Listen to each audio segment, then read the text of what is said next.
इतने सारे ग्रंथ, पुराण, गीता, भागवत सब लिखे गए हैं।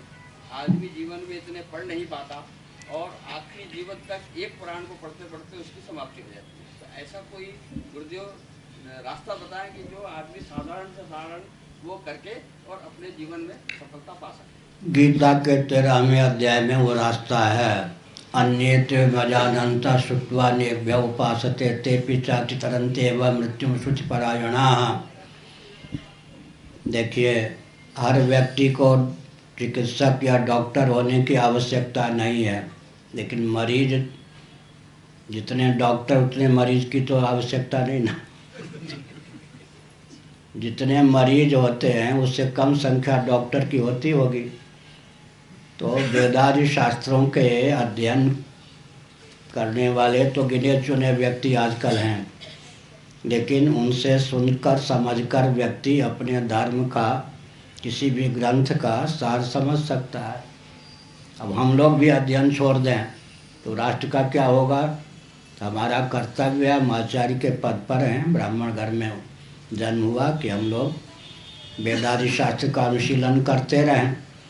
अच्छा, वकील की संख्या ज़्यादा होती है, मुवक्किल की, एक वकील 100 केस लड़ सकता है, जीवन में 1000 केस लड़ सकता है।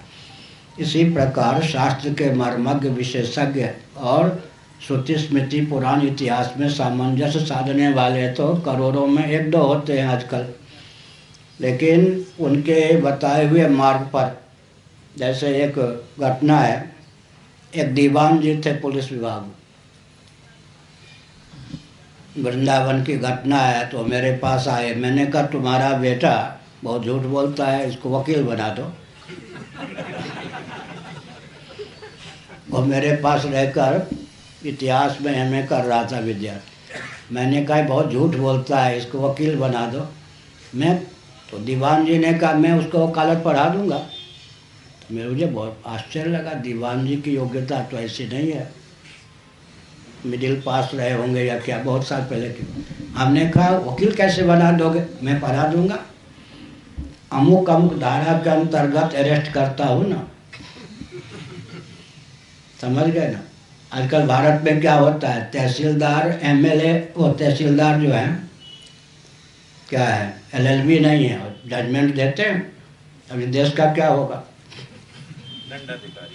दंडाधिकारी। अच्छा, डिप्टी कमिश्नर, कमिश्नर न्याय देते हैं, तहसीलदार भी देते हैं। एलएलबी है नहीं, संविधान का कुछ ज्ञान नहीं है, तो भारत का होगा क्या पता नहीं। तो हमने यह कहा, क्या कहा कि हर व्यक्ति तो वकील नहीं हो सकता है, केस एक वकील होंगे तो केस तो 50 व्यक्ति लड़ सकता है। शास्त्र के मर्मज्ञ तो गिने चुने व्यक्ति होते हैं, अपनी सीमा में अपने वर्ण, अपने धर्म, आश्रम के अनुरूप जो दायित्व हो उसका उनसे ज्ञान प्राप्त करें। और एक बात पहले होती थी, गांव-गांव में पुराण की कथा होती थी। माताएं पढ़ी हों या ना पढ़ी हों, कथा सुन करके धर्म कर्म बहुत जानती थी। एक जगह हमारे गुरु भाई भागवत की कथा कह रहे थे, एक महिला ने टोक दिया, इतना चरित्र तो आप पंडित जी ने छोड़ ही दिया, पंडित जी आपने। पंडित जी ने सोचा कि पकड़ में आ गए व्यासनंदन वृंदावन में, क्योंकि वो 50 कथा सुन चुकी थी। तो इसका अर्थ क्या है, पहले माताएं जो होती थी धर्म कर्म को बहुत बढ़िया जानती थी। गांव-गांव में पुराण होता था, सुन करके श्रुत्वा नेभ्य उपासते, अन्यत्वे मजानन्ता श्रुत्वा नेभ्य उपासते। स्वयं तो जानते नहीं, लेकिन जानकार व्यक्ति से, कोई मार्ग हमको चलना है, हम जानते नहीं। हम तो बद्रीनाथ से भी ऊपर, वसुधारा से लेकर श्रृंगेरी तक 3/4 भारत पैदल घूम चुके हैं बहुत वर्ष पहले। तो आगे जानकार से मार्ग पूछ लेते हैं। इस प्रकार से सभी वेदादि शास्त्रों के मर्मज्ञ विद्वान हो आजकल बहुत कठिन है, पढ़ाने वालों का ही लोप हो गया।